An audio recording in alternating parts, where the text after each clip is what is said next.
Ինչ պիտի լինի այն մարդկանց հետ, հարցնում է ունկնդիր, ովքեր քահանային չեն խոստովանել իրենց մանկությունից մինչև այսօրվա մեղքերը։ Խոսքս մարդկանց մասին է, ովքեր անհատական խոստովանության չեն գնում, այլ միայն ընդհանրական խոստովանությունն են կատարում։ Այսինքն մասնակցում են ընդհանրական խոստովանությանը զուտ։ Ուրեմն նախ ընդհանրական խոստովանություն գոյություն չունի, ես պատասխանեմ մեր ունկնդրի հարցին, կա ընդհանրական արձակման արարողություն։ Մարդը արարողության է մասնակցում, արձակում է ստանում պատարագիծ հաղորդություն ստանալու, բայց դա խոստովանություն չէ։ Խոստովանությունը այն է, ինչ որ դու հատ առ հատ խոստովանում ես եւ դրա դիմաց արձակում ես ստանում։ Եվ այդ ընդհանրական արձակման ակտը կապված է նաև անհատական խոստովանության հետ, այսինքն երբ որ քո անհատական խոստովանահայրը, ասենք, քեզ թույլ է տալիս այդ ընդհանրական խոստովանությանը մասնակցելու, որտեղ քո անհատական եւ խոստովանության եւ պատարագի միջև որոշակի ժամանակահատված է եւ այդ ընթացքում դու կարող ես որոշակի մեղքեր գործած լինել, կամա եւ ակամա, եւ գնում ես անմիջապես հաղորդությունից առաջ, նորից զղջմամբ մասնակցում ես եւ արձակում ես ստանում, բայց երբեք դա չի կարող փոխարինել անհատական խոստովանություն։ Ընդհանրապես խոստովանություն նշանակում է անհատական։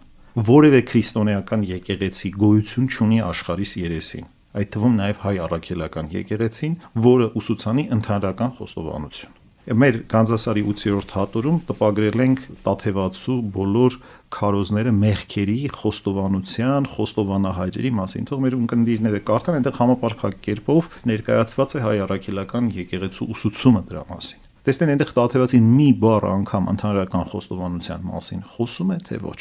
Չկա այդպիսի բան, գոյություն չունի։ Ուրեմն թեև այդ ընդհանրական խոստովանության կամ արձակման այդ ժամանակ ասվող խոստովանական խոսքերի տեքստի հեղինակը հենց ինքը Տաթևացին է։ Եվ նաև պատահում է այնպես, որ հաճախ մարդիկ ասում, որ այս հոգևորականական ասել է ընդհանրական մեր եկեղեցին միայն ընդհանրական խոստովանություն է ընդունում եւ այլն։ Ես ուզում եմ ասել, որ դա այդ կամ այն հոգևորականի ուղղակի տգիտության մասին է խոսում։ Այդպիսի բան գոյություն չունի։ Գոյություն չունի հայ առաքելական եկեղեցին այդպիսի ուսուցում չունի ընդհանրական խոստովանության մասին։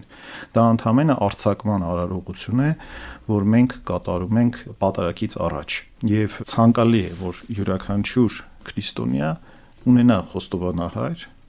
եւ գոնե մի անգամ իր ամբողջ կյանքը խորը զղջմամբ խոստովանի։ Եվ իհարկե ցանկալի է, որ այդ մի անգամ անելուց հետո, ասենք, որոշակի պարբերականությամբ մարդը գնա խոստովանության խոստովանահոր մոտ։ Եվ պետք է գտնել այդպիսի մարդուն, որը կարող է իսկապես հոգևոր առաջնորդ լինել իր կյանքում։ Այսինքն անմիջապես չէ, որ դա պետք է ասենց առաջի պատահած հոգևորականի հետ դա անել։ Պետք է զգաս, թե այս մարդը իսկապես կարող է լինել քեզ համար հոգևոր առաջնորդ, կարող է լինել քեզ համար հոգևոր հայր, նրա խրատները քեզ համար ներգործական են, թե ոչ։ Պետք է կարդալ եկեղեցու հայրերին, որոնք խորհուրդ են տալիս, թե ինչպես պետք է ընտրել խոստովանահորը։ Դա ամենակարևոր հոգևոր բժշկության ամենակարևոր, այսպես, process-ներից մեկն է, որ կատարվում է մարդու հոգում, եւ ինքը եկեղեցու խորհուրդների մեջ